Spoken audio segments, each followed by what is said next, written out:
우리가 잘 아는 시인 송명희 씨는 나라는 제목의 시를 썼고 여기에 곡을 붙여 우리가 부르는 복음성가는 많은 사람의 사랑을 받고 있습니다.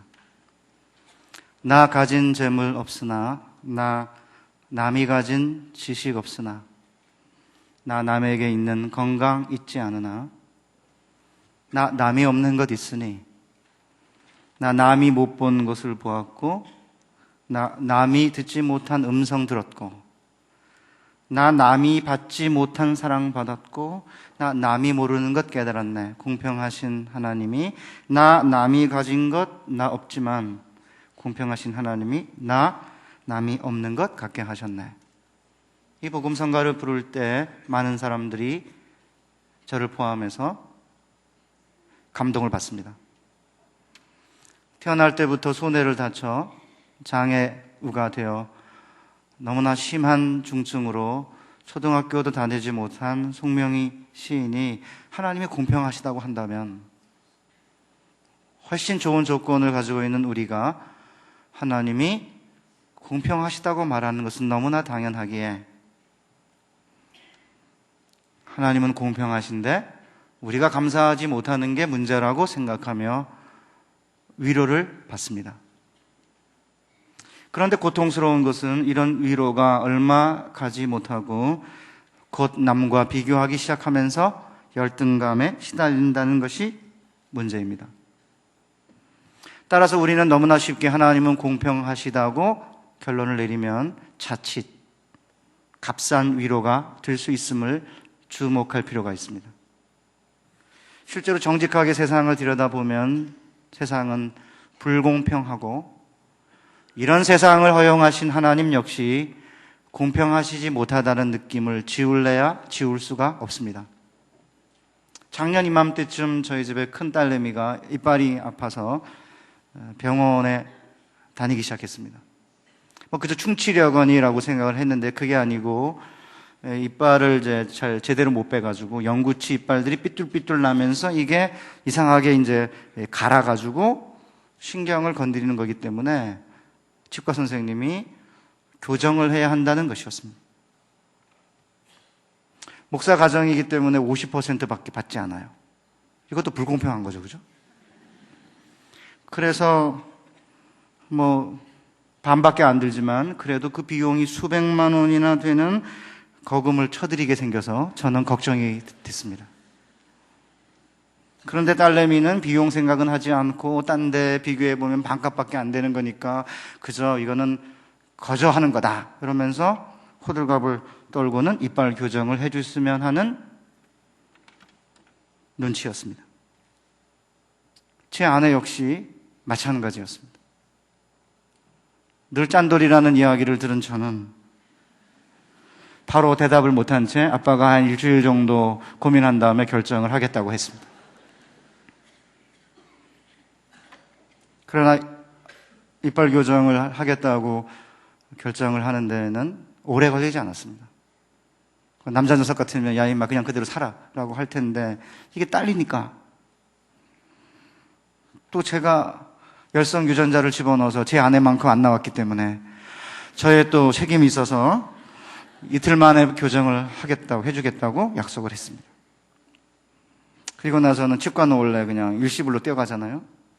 수백만 원을 드리고 나서 얼마 안 돼 혼자 서재에 앉아 있는데 갑자기 어렸을 때 일이 주마등처럼 떠오르면서 진한 서러움이 밀려들기 시작했습니다. 집 앞에서 개천에서 수영하다가 이제 물이 들어가서 중이염이 생겼는데 돈이 없어 약을 지속적으로 쓰지 못해 오른쪽 청력을 완전 상실했기 때문이었습니다. 쥐똥같이 생긴 약이 몇 원짜리인지 몇십 원짜리인지 그런데 그거를 계속적으로 썼어도 날 수 있었는데 그 몇 원 몇십 원 지속적으로 약을 살 수 없어서 그만 청력을 상실했다는 생각에 서러움이 밀려든 것이었습니다. 물론 식구들이 아무런 도움이 안 된 것은 아니었습니다. 저희 할머님이 동해에 가서 십자병원 무료 진찰권을 얻어왔습니다. 그래서 제가 쪽팔려가지고는 안 가겠다고 그러니까 옛날 어르신들 하는 얘기 있잖아요. 막 가슴을 치면서 내가 어떻게 거둬온 건데 내가 너무 오래 살았어. 내가 죽어야 돼. 이러시면서 자기 가슴을 치는 바람에 제가 마지못해서 몇 번 진찰권을 가지고 적십자병원을 갔습니다. 한없이 기다리다가 손님이 뜸해지면 그때서야 이제 무료 진찰권 가진 사람들을 진료하기 시작하는데, 한 서너 번 정도 치료를 한 후에 뜬금없이 의사 선생님이 다음부터는 오지 말라는 것이었습니다. 이 병은 이렇게 통원 치료로는 치료할 수가 없다는 설명 한마디 뿐이었습니다. 얼마나 병이 진행되었는지, 그리고 얼마나 심각한지에 대한 설명 한마디 없이 다음부터 오지 말라는 말 한마디에 저는 아무 말도 할 수 없었습니다. 오죽 가난했으면 무료 진찰권을 가지고 통원 치료를 왔을까라는 생각을 전혀 하지 못하는 의사 선생님 앞에서 저는 얼마나 병이 심각하게 진행되었는지를 묻지조차 못했습니다. 그때는 등록금을 못 내 중학교 3학년을 다니다 휴학을 하고 있던 터라 아마 더 서러웠는지 모릅니다. 의사 선생님의 말을 듣고 서대문 적시자병원에서 나와서 서울역까지 버스를 타려고 걸어오는 내내, 저보다 10살 밑에 막내 여동생이 있는데 간호사를 지금 하고 있습니다만 걔 손을 심심해서 걔 데리고 갔던 것 같아요. 한없이 울었습니다. 버스를 타고 집에 오는 동안 내내 울었는데, 제 인생에서 몇 번 안 울었는데 아마 가장 서럽게 울었던 것 같아요. 그리고 나서 10년이 지나 영어를 번역해서 생긴 돈으로 세브란스 병원을 찾았을 때에는 이미 오른쪽 청력 신경을 다 상실했기 때문에 청력을 회복할 수는 없고 그저 다 긁어내면 된다고 해서 그렇게 했습니다. 딸내미는 몇백만 원을 쳐들여서 그것도 미관 조금 바꾸는 이빨 교정을 하는데, 나는 몇십 원이 없어서 청력을 상실했다는 생각에 갑자기 인생은 서럽다는 느낌을 누를 수가 없었습니다. 그래서 제가 제 친한 후배 겸 제자 목사님한테 그런 얘기를 했더니 이 친구가 웃으면서, 목사님 원래 인생은 불공평한 거예요. 저는 단지 저와 딸과를 비교하면서 서글픈 생각이 든 것만이 아니었습니다. 지금도 어딘가에 돈 몇 푼이 없어서 치료를 받지 못하는 아이들이 있다는 생각과 함께 세상은 불공평하다는 느낌을 가진 때문이었습니다. 사실상 더 서러운 것은 제가 오른쪽 청력을 상실함으로 제 인생에 적지 않은 전환점이 생겼기 때문이었습니다. 전도사를 하면서 교회에 이제 교사들이 많이 있잖아요. 자매들도 있고 그런데 오른쪽에서 누가 이야기를 하면 잘 안 들리니까 바로 옆에서 이야기를 하면 이렇게 몸을 돌려가지고 왼쪽 귀로 들으려고 가까이 몸을 접근해서 이야기를 듣다 보니까 오해가 생겼습니다. 특별히 자매들이 자기에게 제가 호감을 갖고 있다고 오해를 하는 것입니다. 그것도 예쁜 자매들이 그랬으면 얼마나 좋으련만, 그렇지 않은 자매들이 저를 오해한 것입니다. 여기서부터 제 인생은 꼬이기 시작했습니다. 그래서 다음부터는 제가 이제 미리 내가 오른쪽 청력을 상실했기 때문에 옆에서 이야기하면 제가 이렇게 몸을 돌려서 가까이 접근해서 들으니까 특별히 관심을 가진 거라고 오해하지 말아라, 이렇게 설명을 했습니다. 그런데 이렇게 설명한 다음에 다른 문제가 생겼습니다. 제가 예쁜 자매에게 관심이 생겨서 부드럽게 이렇게 다가가도 제대로 전달이 안 된 것입니다. 전도사님 원래 오른쪽 귀를 못 들어서 그렇게 하는 것이려니 라고 그저 스쳐 지나간 것이죠. 이게 제 인생의 비극입니다. 그러니 어떻게 인생이 공평하다고 할 수 있겠습니까? 우리는 세상은 불공평하다는 사실을 인정해야 합니다. 너무나 쉽게 아니다, 하나님은 공평하신 분이다 라고 결론 내려서는 안 돼요. 실제로 우리 주변을 살펴보면 하나님은 공평하지 않습니다.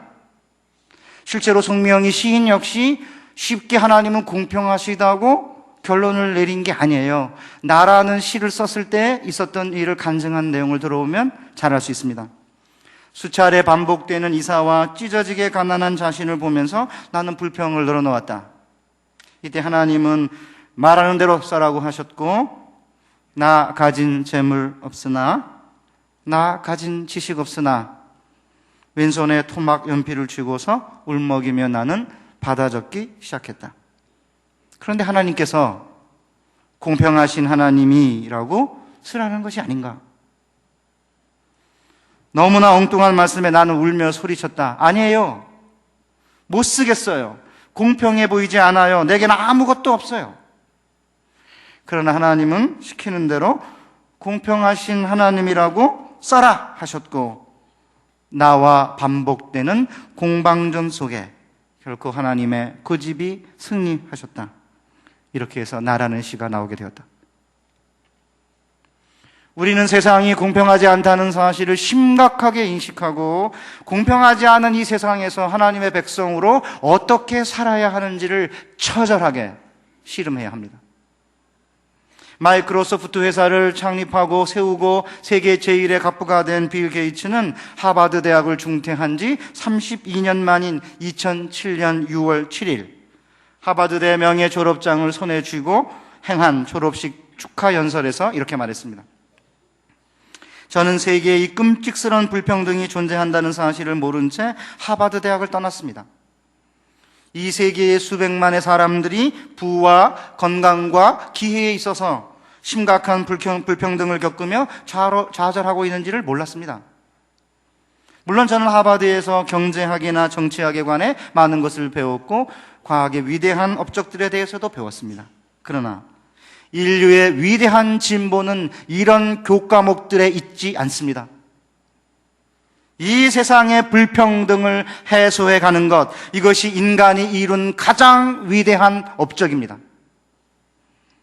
빌 게이츠는 세계의 최고 명문대인 하버드대 출신들이 개인적으로 성공해서 돈을 많이 버는데 머물지 말고 세상의 불평등을 인식하고 그 불평등을 해소하는 데 기여해 줄 것을 주문한 것입니다.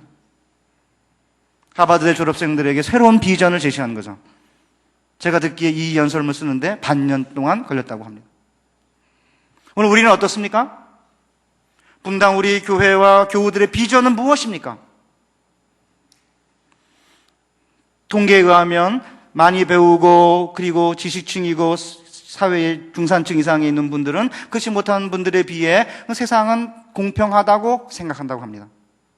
분당에 사시는 분, 저도 분당에 살고 있는데 공평하냐 이렇게 물으면 그렇게 불공평한 것도 아니야 라고 생각하시는 분들이 저는 많다고 생각해요. 왜요? 열심히 노력했고 그만큼의 보상을 받았기 때문에 얼마든지 노력하면 나름대로 살 수 있는 세상이라고 생각하죠. 그러나 빌 게이츠 마찬가지 아닙니까? 세계 최고의 갑부인데 그가 뒤늦게서야 세상의 불공평에 대해서 인식하고 수많은 재산을 들여 자선재단을 설립하고 이 불평등을 해소하기 위해서 애를 쓰기 때문에 지금도 미국에서 가장 존경받는 CEO, 미래의 CEO 리더십의 표본으로 인정받고 있는 거 아닙니까? 우리는 세상의 불평등을 무시하고 내면적인 평안을 얻는 것만으로 만족해서는 안 됩니다. 우리는 이 세상 안에 있는 불평등이 무엇인지 심각하게 고민하면서 불공평한 세상에서 하나님의 백성으로 우리가 어떻게 살아야 하고 이 불공평을 해소하는 데 우리가 어떤 점에서 기여할 수 있는지를 심각하게 고민해야 하는 것입니다. 우선 우리는 하나님께 대하여 불공평하다고 호소하는 것이 불신앙이 아님을 인식해야 합니다. 오히려 우리는 세상의 불공평에 대하여 영적인 민감성을 가지고 반응해야 합니다. 우리가 함께 읽은 하박국 선지자는 주전 6세기의 선지자인데 본문을 읽으면 1장 초두에부터 하나님께 대하여 불공평하다고 호소하고 있습니다. 1장 2절 이하에 보면 여호와여 내가 부르짖어도 주께서 듣지 아니하시니 어느 때까지리까? 내가 강포로 말미암아 외쳐도 주께서 듣지 구원하지 아니하시나이다. 어찌하여 내게 죄악을 보게 하시며 패역을 눈으로 보게 하시나이까? 겁탈과 강포가 내 앞에 있고 변론과 분쟁이 일어났나이다. 이러므로 율법이 해이하고 공의가 아주 시행되지 못하오니 이는 악인이 의인을 에워쌌으므로 공의가 굽게 행하여 짐이니이다. 하박국의 불평은 두 가지 질문으로 요약될 수 있어요. 하나는 why이고 하나는 how long입니다. 하나님, 의인이 불의한 자에게 핍박당하는데 왜 가만히 계십니까? 어찌하여 악인이 번창하게 내버려 두십니까? 왜 이렇게 세상은 불공평합니까? 이게 첫 번째 질문입니다. 두 번째 질문은 언제까지 의인이 고통당하는 것을 두고만 보실 것입니까? 얼마나 오랜 동안 이런 불공평을 참아내야 합니까? 하박국서를 읽어보면 악인들은 자기 흠을 의지하고 욕심을 부려 땅을 넓히고 부당한 이득으로 배를 불리우고 있는데 왜 하나님 가만히 계십니까? 언제까지 참고 보실 것입니까? 이렇게 지금 불평하고 있는 것입니다. 이 같은 불평에 대해서 하나님께서는 하박국에게 대답하셨는데 하박국이 상상도 못할 대답을 하신 것입니다. 그것은 하나님의 백성 안에 있는 악한 사람들을 벌하기 위해서 하나님을 모르는 이방 백성, 갈대아, 우리가 일반 세계사에서는 신바벨로니아라고 불리우는 나라를 들어서 유다를 정복하고 그리고 유다인들을 포로로 잡혀가게 할 것이라는 선언이었습니다.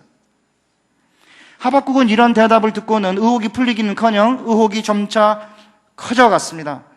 그래서 이렇게 13절에 질문합니다. 주께서는 눈이 정결하심으로 악을 참아보지 못하시며 패역을 참아보지 못하시거늘 어찌하여 거짓된 자들을 방관하시며 악인이 자기보다 의로운 사람을 삼키되 잠잠하시나이까? 하나님이 눈이 정결하신 분인데 어떻게 이방 백성, 하나님을 모르는 사람을 들어가지고 하나님의 백성 가운데 있는 악한 사람을 징벌합니까? 이건 있을 수 없습니다. 너무나 자기의 질문이 설득력이 있기 때문에 하박국은 하나님이 뭐라고 대답하시는지 참으 궁금했습니다. 그래서 망대 성루에 올라갔습니다. 그래서 하나님께서 나타나셔서 말씀하시기 시작했습니다. 2장 3절에 보면 이 묵시는 정한 때가 있나니 그 종말이 속히 이르겠고 결코 거짓되지 아니하리라. 비록 더딜지라도 기다리라. 지체되지 않고 반드시 응하리라. 하박국이 도대체 언제까지 참고 계실 것입니까? 라고 했는데 하나님께서는 하나님의 약속은 반드시 실행될 것이다 라고 선언하신 것입니다. 그리고 그때까지 기다리라는 거죠. 여기서 하나님의 약속이 묵시로 나와 있는데 하나님의 이 묵시의 말씀이 마치 활시위를 떠난 화살에 비유되고 있습니다. 화살이 활시위를 떠나면 언젠가 관역에 도달하기 마련이죠. 마찬가지로 늦는 것처럼 보여도 하나님의 입에서 나오는 하나님의 약속의 말씀은 언젠가 성취되기 마련이라는 것입니다. 지금도 그 약속의 말씀은 정점을 향해 날아가고 있다는 것이죠. 그런데 문제는 하나님이 정하신 때까지는 기다려야 한다는 것입니다. 그러기 하박국에게 비록 더딜지라도 기다리라고 말씀하신 것이죠. 지금까지 기다리다 못해 지쳐가지고 하나님 도대체 언제까지입니까라고 부르짖었지만 하나님께서는 내가 당장 개입하리라고 말씀하지 않으셨어요. 더 기다리라는 겁니다. 더디게 보여도 지체하는 것처럼 보여도 하나님의 약속이 성취될 것을 믿고 기다리라는 것이죠. 그렇다면 과연 우리는 이 하나님의 약속이 성취되지 않은 것처럼 보이는 이 긴 기다림의 과정에서 참고 인내하고 하나님만 신뢰할 수 있습니까? 하박국이 처한 상황이나 우리가 처한 상황이나 세상이 불공평한 것은 매 한 가지. 마침 하나님께서는 이런 불공평한 세상에서 하나님의 약속이 지연되어 하나님이 허용하시는 이 세상이 불공평해 보이는 이 상황에서 과연 하나님의 백성 그럼 어떻게 살아야 되느냐라는 데 대해 답을 주셨습니다. 2장 4절을 보시면 보라 그의 마음은 교만하며 그의 속에서 정직하지 못하나 의인은 그 믿음으로 말미암아 살리라. 오직 의인은 그의 믿음으로 말미암아 살리라는 이 구절은 바울이 로마서, 갈라디아서, 히브리서에서 인용했기 때문에 유명할 뿐만 아니라 마틴 루터가 그의 종교개혁의 핵심 원리로 사용하기 때문에 너무나 잘 아는 말씀이고 그렇게 많은 분들이 이 말씀을 그냥 스쳐 지나가듯 이해합니다. 행위로 구원받는 것이 아니라 입술로 주를 시인하고 고백함으로 구원받는다. 이러고 그냥 넘어가죠. 그러나 이 약속의 말씀은 하나님의 약속이 성취되지 않고 악인이 번성하는 것처럼 보이는 불공평한 상황에서 과연 어떻게 해야 우리가 지금 여기서 하나님으로부터 생명을 선물로 받을 수 있는지를 이야기하는 아주 심각한 본문이죠. 그래서 우리는 이 본문을 이해하기 위해서 우리가 시간이 많으면 이게 세 단어로 이루어져 있거든요. 의인은 첫째, 그의 믿음으로 말미암아 이게 히브리어로 한 단어입니다. 살리라. 이게 세 개를 살펴야 되는데 시간이 없기 때문에 그 믿음으로 말미암아 이거를 중심으로 살펴보겠습니다. 여기 믿음이라고 번역되어 있는 히브리어는 에무나예요. 에무나. 그래서 원래 성경 설교할 기회가 뭐 이렇게 매주 있는 건 아니지만 히브리어를 잘 사용하지 않습니다. 왜냐하면 히브리어 사용하면 교인들이 소외감을 느끼거든요. 사용하지 않는데 그냥 여기는 중요하니까 그냥 제가 사용하겠습니다. 에무나인데 이게 아멘이라고 하는 단어랑 같은 어근이에요. 이 단어는 원래 믿는다라는 단어하고도 같은 단어입니다. 어쨌든 이 에무나라는 단어는 기본 개념이 버티다 아니면 견고하다 그런 의미입니다. 총 49번 사용되었습니다. 그런데 대부분의 영어 성경에서는 이 에무나라는 단어가 49번 쓰였는데 44번 정도 faithful, 뭐냐면 신실함, 아니면 faithfulness, 성실함, 아니면 honestly, 정직함, 아니면 trustful, 신뢰할 만한 이런 의미로 쓰였어요. 견고함, 신실함, 성실함 이런 의미로. 믿음이라고 faith라고 번역된 곳은 여기 한 군데입니다. 하박국 2장 4절. 왜요?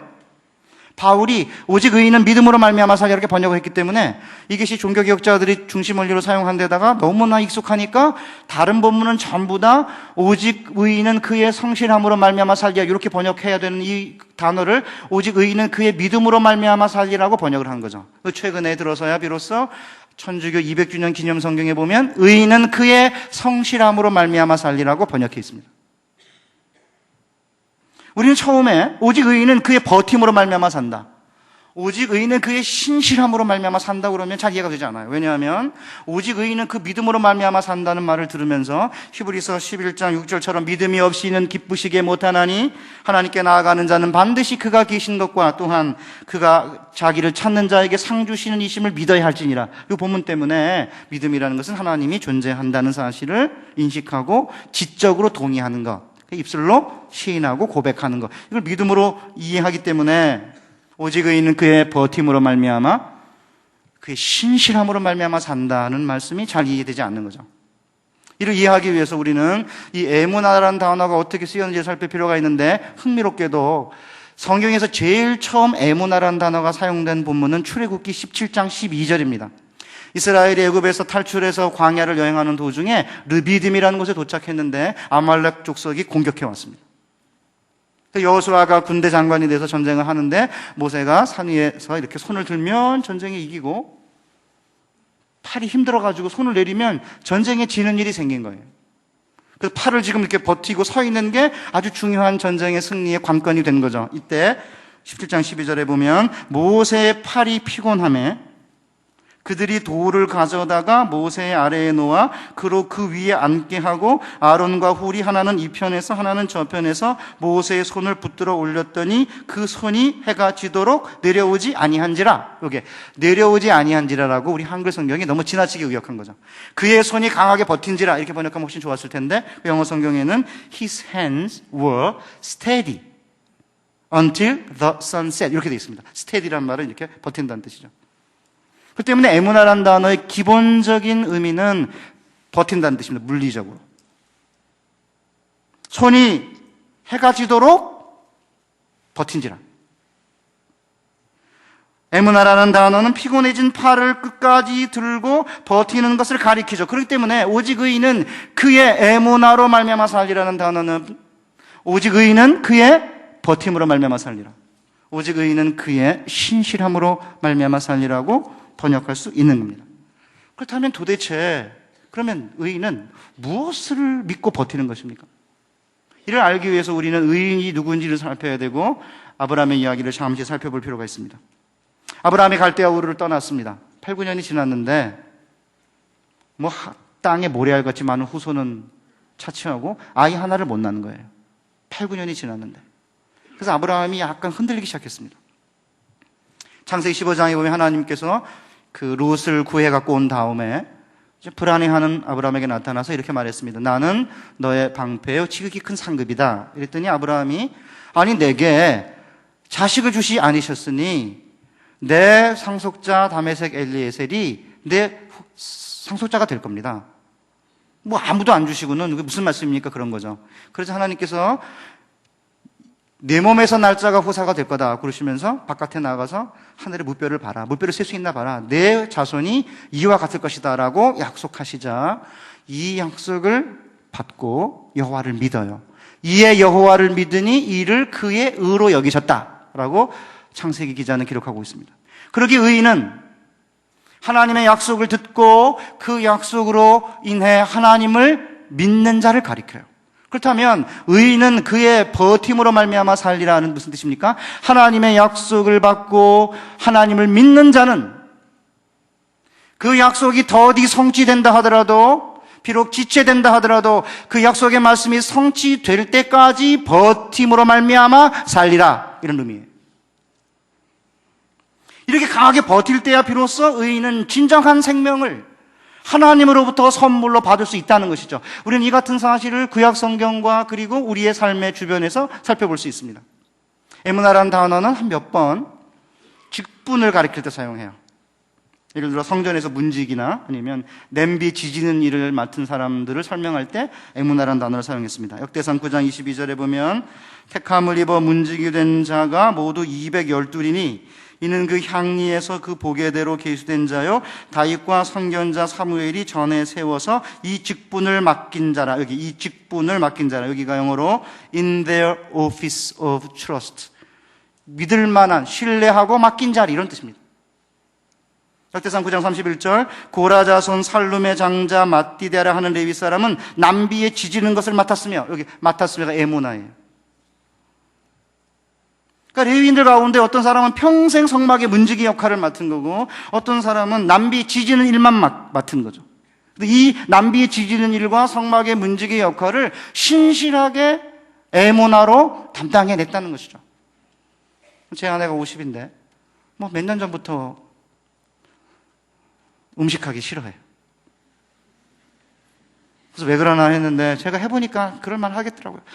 25년 동안 남비에 맨날 지진 일을 했으니 이게 얼마나 지겹겠어요. 저는 또 학교에 뭐 자주 안 가고 집에 맨날 붙어 있기 때문에 지난번에 얘기한 제가 밥통대왕이라고 제 아내가 별명을 붙여줘가지고 맨날 집에서 밥 먹으니까 이게 밥하는 게 지겨운 거죠. 이해할 만합니다. 그런데 구약의 하나님의 나라는 이렇게 성막의 문지기 역할을 하는 사람들, 남비 지지는 이 직분을 신실하게 감당한 사람들에 의해서 뿌리를 내렸다는 거죠. 이것은 오늘 우리 주변을 살펴보면 마찬가지입니다. 교회에서 직분을 맡고 섬기다 보면 너무 힘들죠.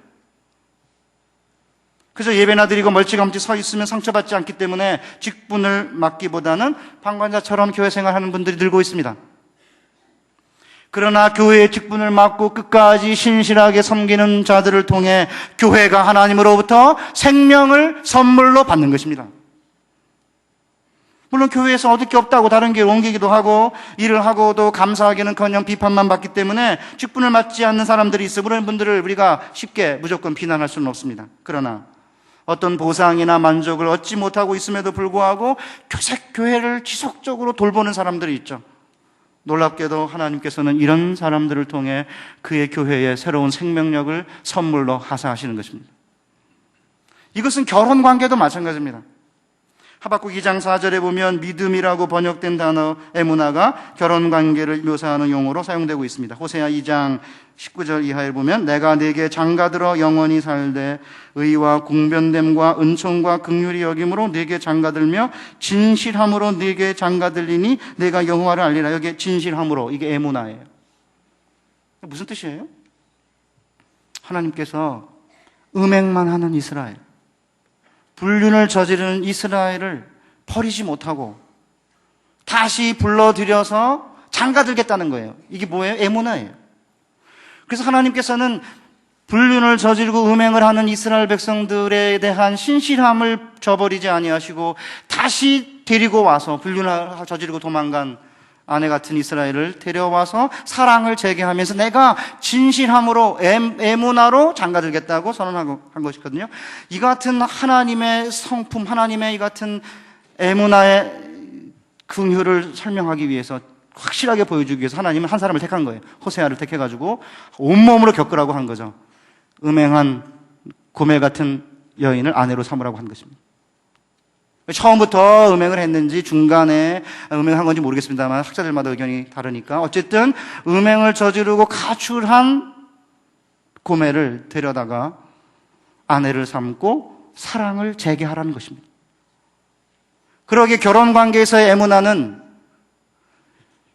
배우자의 불륜에도 불구하고 불성실에도 불구하고 끝까지 그 아내에 대하여 신실함을 지키는 에무나의 모습을 보일 때 비로소 그 결혼 안에 하나님이 생명을 선물로 주신다는 것입니다. 실제로 우리는 부부 가운데 한 사람이 외도를 함에도 불구하고 다른 한 사람이 끝까지 자신을 희생하고 신실함으로 인해 한 가정이 온전하게 유지되는 것을 주변에서 보아왔습니다. 소위 사랑이 식은 후에 헤어지는 가정도 있지만 아무런 보상과 만족을 얻지 못함에도 불구하고 신실치 못한 남편과 아내에게 충실한 사람들이 과거에 많이 있었습니다. 현대인들은 이런 사람들을 가리켜 바보라고 할지 모르지만 이런 분들 때문에 가정이 깨어지지 않고 생명을 유지할 수 있었음을 우리는 선배들의 삶에서 종종 보았습니다. 특별히 남편이 외도함에도 불구하고 끝까지 가정을 지키며 아이들을 기도로 키워온 어머니들을, 권사님들을 옛날 교회 안에서 자주 볼 수 있었습니다. 이렇게 그들의 신실함으로 가정이 깨어지지 않고 생명을 얻게 되는 모습을 목격할 수 있었고, 이런 분들이야말로 의인은 그의 신실함으로 말미암아 살리라는 하나님의 말씀에 살아있는 증거가 아닙니까? 그런데 불행하게도 오늘날 이혼이 많아지고 있습니다. 결혼하고 이런저런 이유로 이혼도 하고 재혼도 합니다. 다들 자기의 행복을 위해서 이런 일을 한다 하지만 놀랍게도 신실함이 없으면 결혼 안에서 진정한 생명을 얻지 못할 수도 있다는 사실을 종종 잊어버리는 이들이 많이 있습니다. 재미난 우스갯소리가 있습니다. 오랜만에 만난 남자친구 둘이 술을 마시고 있었습니다. 한 친구가 이렇게 말했습니다. 글쎄 나는 결혼을 2번이나 했는데 다 실패야. 저런 어떻게 됐길래? 글쎄 첫 번째 여자가 도망을 갔지 뭐야? 다른 친구가 물었습니다. 그러면 2번째도 도망갔어? 아니야, 그게 아니고 2번째는 영 도망가지를 않아. 바꿔봤자 마음에 들지 않은 거죠.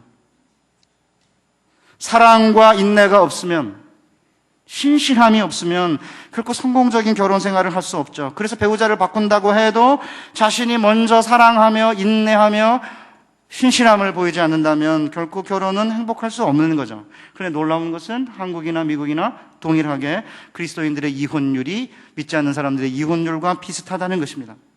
그것도 복음주의적인 교회의 이혼율이 그렇지 않은 교파의 이혼율보다 높다고 합니다. 부부관계가 어려움이 생겨서 상담하면 놀랍게도 세속적인 상담가나 기독교적 상담가가 상담에 있어서 큰 차이가 나지 않는다는 이야기를 제가 얼마 전에 어떤 자매에게 들었습니다. 참고 견디라는 상담보다는 이혼을 허용하는 쪽으로 상담이 흘러가는 경우가 적지 않다는 것이죠. 왜냐하면 음행한 경우에는 특별히 이제 이혼을 하는 쪽으로 상담하는 경우가 적지 않다는 것입니다. 그러나 주님께서 음행한 연고가 있으면 이혼할 수 있다고 한 것은 음행하면 이혼하라고 한 게 아닙니다. 예수님께서 실제로 가늠한 여인을 용서하셨죠. 현장에서 잡힌 여인을. 하나님께서는 호세아 선지자에게 음행한 여인 아내를 데려다가 사랑을 재개하라고 한 것을 보면 하나님께서는 지금도 우리에게 원하는 것은 불공평하지만, 불공평하죠. 남편이 외도하면 왜 나는 못해요?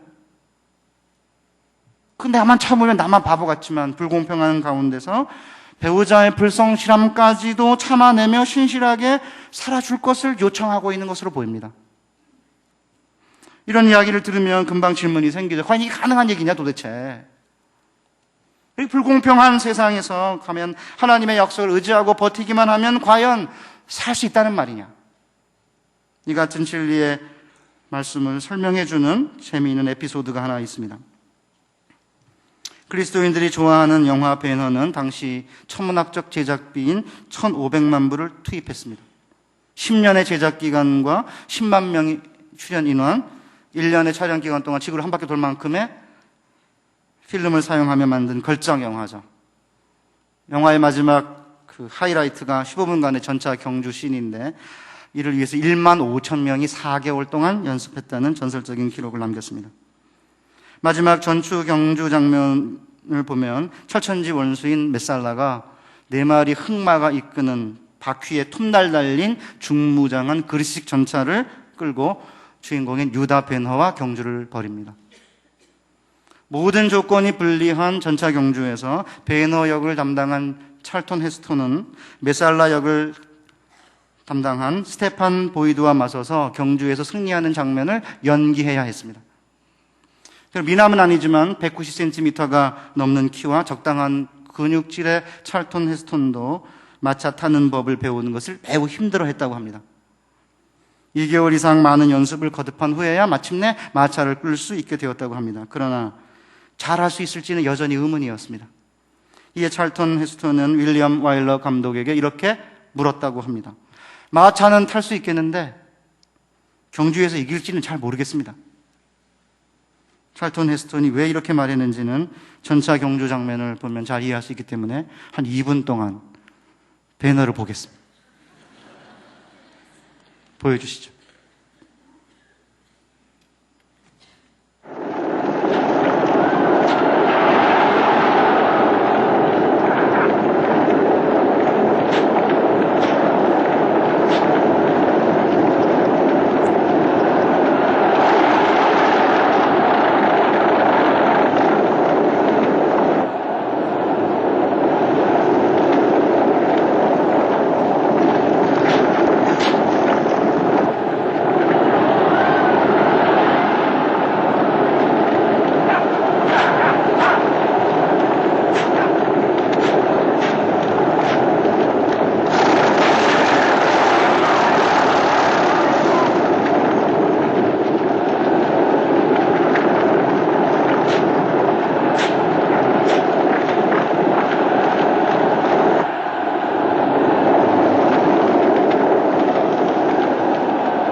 실제 전차 경주 장면 보니까 굉장히 리얼하죠. 이게 무슨 컴퓨터 그래픽도 아니고 옛날에 찍은 거라 실제 리얼하게 찍은 건데, 찰턴 헤스턴이 마차는 탈 수 있는데 경주에서 이길지는 잘 모르겠습니다 라고 한 말이 왜 한 것인지 이해가 되시죠?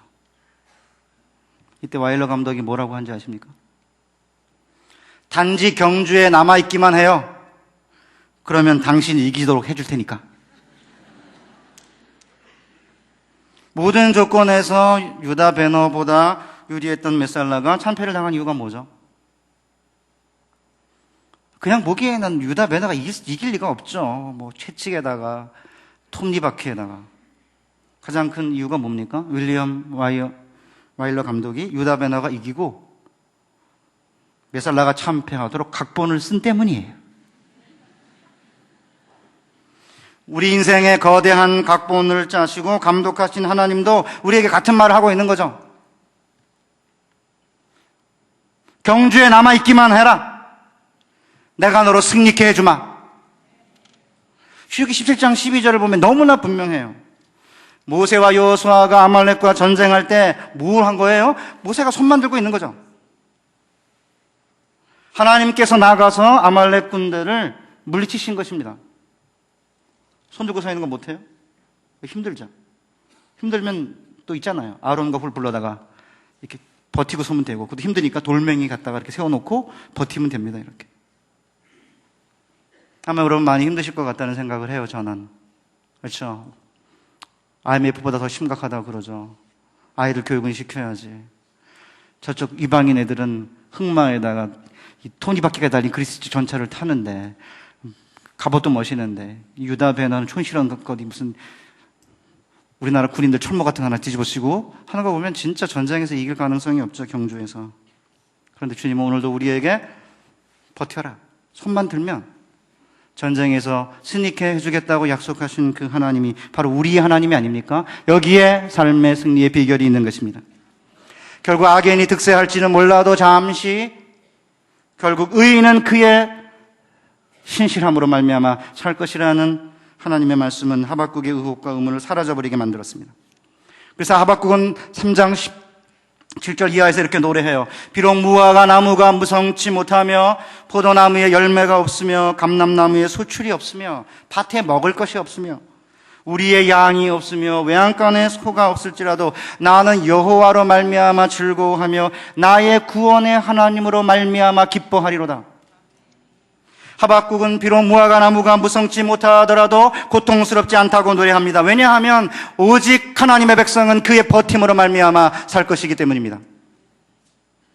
비록 포도나무에 열매가 없더라도 괴롭지 않습니다. 왜냐하면 의인은 떡이 아니라 하나님의 입으로 나오는 말씀으로 살 것이기 때문입니다. 비록 감람나무에 소출이 없다 하더라도 여호와를 찬양할 것입니다. 왜냐하면 우리의 하나님은 버티기만 하면 우리로 승리케 하시는 하나님이시기 때문입니다. 비록 밭에 식물이 없다 하더라도 슬퍼하지 않습니다. 오직 의인은 그의 성실함으로 말미암아 살 것이기 때문입니다. 비록 우리의 양이 없다 하더라도 하나님을 원망하지 않습니다. 여호와 하나님이 나의 모든 것이 되기 때문입니다. 비록 외양간에 소가 없더라도 절망하거나 낭망하지 않습니다. 왜냐하면 의인은 오직 그의 버팀으로 말미암아 살 것이기 때문입니다. 사랑하는 분당 우리 교회 여러분, 우리는 과연 하박국처럼 이런 노래를 부를 수 있습니까? 외도와 불륜을 저지른 배우자에게 지속적으로 신뢰를 보이는 사람을 우리는 과연 의인이라고 생각합니까? 오히려 이런 사람들을 바라보고 바보 아니냐? 무엇 때문에 멍청한 짓을 하는가라고 비우는 것은 아닙니까? 얼마나 성공한 신자들이 많습니까? 짧은 순간에 모든 문제를 해결받고 자녀들이 원하는 대학을 들어가고 병을 고치고 사업이 대박을 터뜨렸다는 성공의 신화의 주인공들이 얼마나 많습니까? 이런 신자들을 얼마든지 인간적으로는 칭찬하고 칭송할 수 있습니다. 그러나 이런 불공평한 현실 속에서도 우리는 의인은 그의 성공으로 말미암아 산다고 하나님이 말씀하신 적이 없음을 기억해야 합니다. 주님은 오직 의인은 그의 신실함으로 산다고 말씀하셨을 뿐입니다. 사랑하는 분당 우리 교회 여러분, 하나님의 백성은 무엇으로 삽니까? 하나님의 백성은 하나님의 약속을 받고 하나님을 믿는 자로서 그 약속이 더디게 성취되는 것처럼 보일지라도 그 약속이 성취되는 순간까지 참고 견디고 인내하는 것입니다. 1년 동안 이찬수 목사님 안식년 가는 동안에 분당 우리 교회 모든 교우들이 불공평한 세상 속에서 하나님의 약속이 성취되는 그 순간까지 하나님의 백성답게 신실함으로 승리하는 여러분 되시기를 주님의 이름으로 축복합니다. 설교를 준비하며 함께 부르고 싶은 복음성 하나 있는데요. 고용은 씨가 작곡한 오직 믿음으로라고 하는 곡인데 함께 불러보겠습니다. 세상 흔들리고 사람들은 변하여도 나는 주를 섬기리.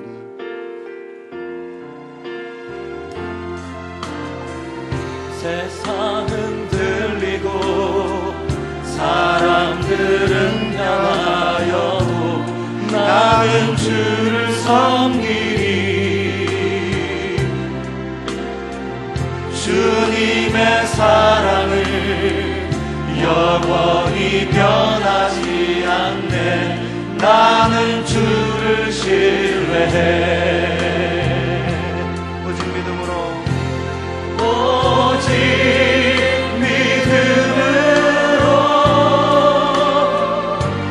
믿음으로 내가 살리라. 오직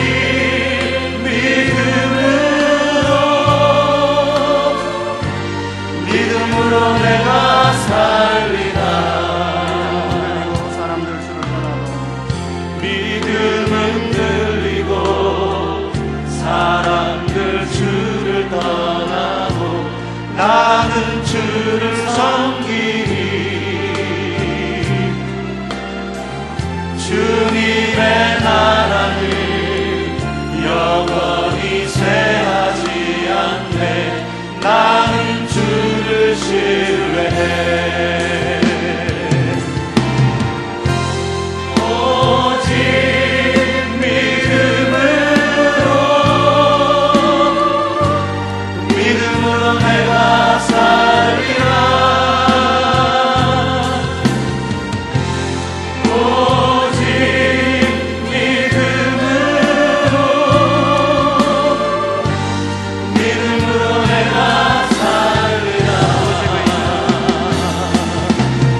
하나님 아버지, 이 시간 말씀을 듣고 주 앞에 기도로 신앙을 고백합니다.